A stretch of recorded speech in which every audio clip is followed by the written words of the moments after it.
Well, now it's time to check your money with America's money maven, Vicki Brackens. Vicki Brackens is the president of Brackens Financial Solutions Network, LLC, and a registered representative of LPL Financial, member SIPC. Vicki, today is our final exam. Today is our final exam, George, and guess what? Over the last 3 weeks, Yes. we've covered most of the questions, but I think we still have 3 left. Right. And I also brought one of my favorite students to the studio with us tonight.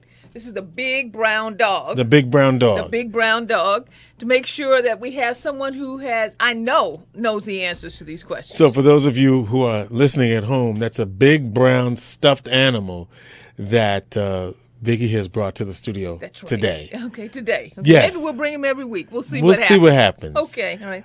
But anyway, we have 3 questions still left, and I'm going to go ahead and start. So there was a quiz, just to bring people up to Okay. date. Over the last few weeks, we've been having a quiz. And I do not know the answers to these questions ahead of time. I just know that you're going to ask me on the air. Okay, what was that Johnny Carson used to say? They would be sealed and hermetically sealed. in a mason jar. Right. And the Deloitte Haskins or Deloitte and Touche, whatever they are. Right, okay. And make sure that they remain confidential until today. Right. Okay, so what's our first question? Our first question for this week is, mutual funds are the safest type of investments. That answer would be false.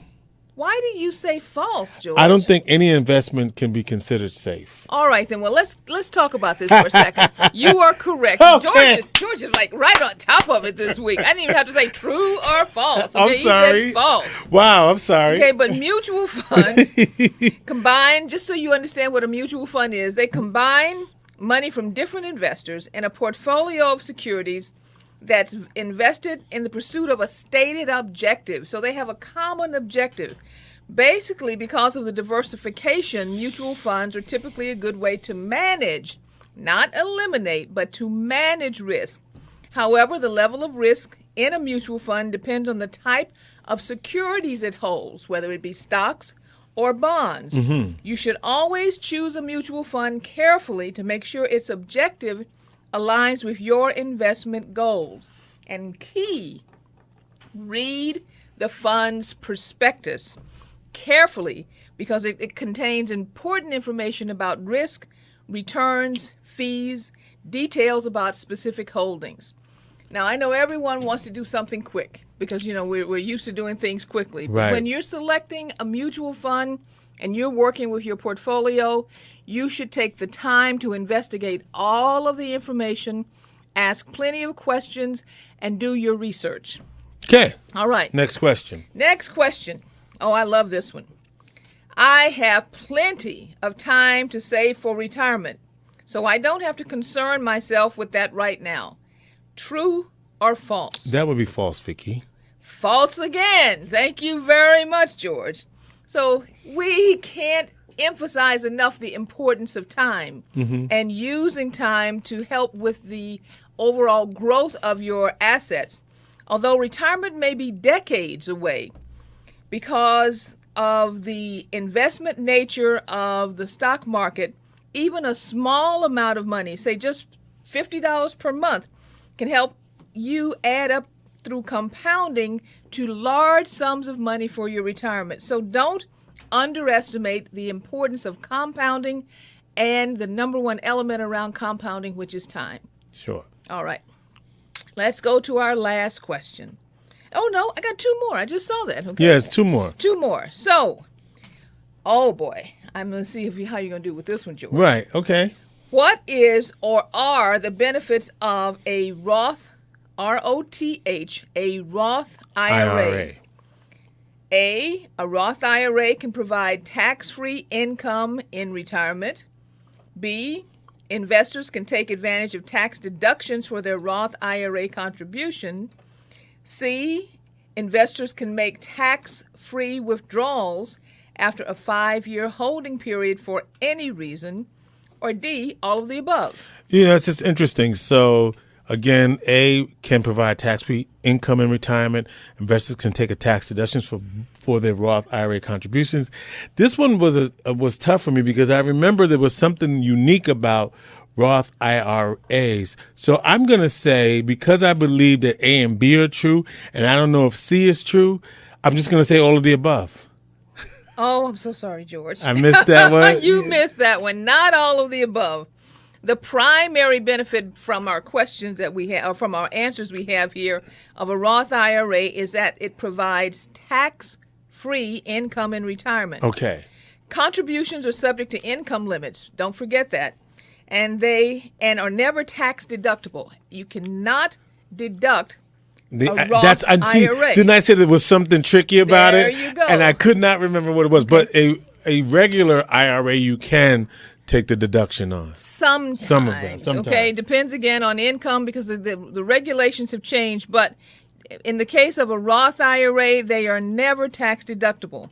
But, okay, you also have to remember that there are withdrawals can be made after a holding period of 5 years, provided that they are what's called a qualified withdrawal. Right. The regulations are pretty long, but the primary thing is that the benefit of a Roth IRA is to provide tax-free income in retirement. So to my young people out there, what I mean young, I mean like you're just starting out your careers. You're just starting to get your first paychecks. Think about Roth IRAs because the impact of compounding tax-free for a 20, 30-year working career is amazing. Okay, and you can't really... Okay, you can't deduct it now. I knew there was something about it. You can't deduct it now, but you get tax-free on the other side. Exactly, but the impact of the deduction because of lower earnings years is not necessarily something that you're losing in comparison to the compounding that's taking place tax-free. Okay. All right. Okay, and the last thing. Oh, you're going to love this one too, George. I love it. I know you got this one because you told me you're a banker. Or banking is in your blood from your history. Right. What is considered a good credit score? 85 or above? That's number A. Number B, 500 or above? Letter C. C, B or above?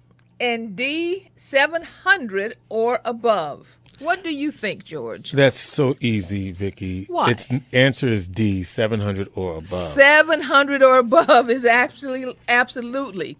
But here's the thing that I want to emphasize to everyone. Because different organizations calculate credit scores based on varying factors, there's no single agreed-upon definition of what constitutes a good score, but generally, a score of 700 or above would reflect favorably for a person who was trying to get a loan. Mm-hmm.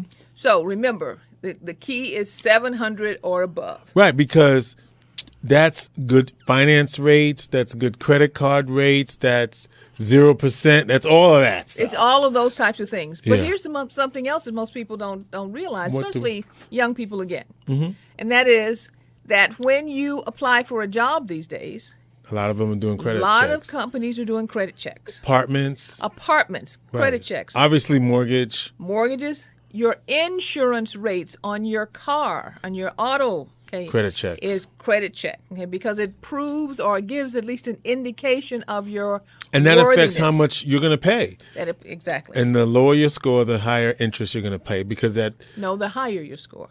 I'm sorry, the higher your score. The higher your score. I meant the lower your score. Credit score, the higher interest you're going to pay. That's what I was trying to say. All right, got it. Okay, we'll make sure everybody got that clear. Yeah. We want a high score. And a low interest rate. And a low interest rate. Okay. Okay. So last week, I'm going to close with a couple of things, a couple of last comments. Last week, I talked to you about Robert F. Smith. Yes. And the wonderful gift that he gave. Right. And we talked about also the impact of that gift. So Robert F. Smith was the gentleman who gave the class of 2019. At Morehouse. At Morehouse. He said he would pay off all of their student loans. He was going to pay off all of their student loans, which basically amounted to about $40 million for the 400 or so students that were there. Right. Now, there's been some follow-up information and some, I don't know what, people are really strange. Right. Negative comments about this, about, well, what about the taxes and so forth? Let me tell you something. About the taxes. Right, because IRS may consider this to be what's called a gift. Right, and so those students, let's say the value of their payment of their student loan is $22,000, $200,000, whatever it is. Exactly. Now they've received $200,000 in income. Exactly. Okay, so there's a possibility that they'll have to pay taxes. Well, I have not spoken to Mr. Robert Smith, but knowing how smart he is and what an incredible institution he runs in Vista, I bet you they figured something out along the way as far as how to handle that. But even if they have not, you no longer have a debt. Right. And your life, as they say, fuel has been placed in your bus. So I want everybody to stop obsessing over the negative portion and really look at the positive portion. Because one of the things he said is that everything that's now being digitized and the whole world is being digitized, it's unleashing power to the masses, and we should seize that opportunity. So I'm encouraging everyone to do two things. What? One, go to YouTube. Mm-hmm. Subscribe today to Brackens Financial Solutions Network, but also search Robert F. Smith and listen to every lecture, every talk, every address, interview that he has ever done. You will be enlightened by the information that's there. And next week, as a little teaser, I'm going to talk about another champion in industry, another person who understood legacy building, and that being Imaris Ajadon, or better known as Mr. Nipsey Hussle. Ooh.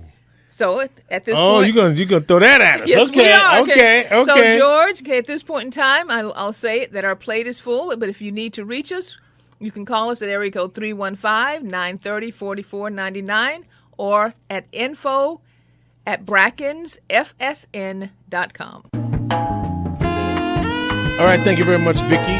Vicki Brackens is president of Brackens Financial Solutions Network, LLC, and a registered representative of LPL Financial, member SIPC.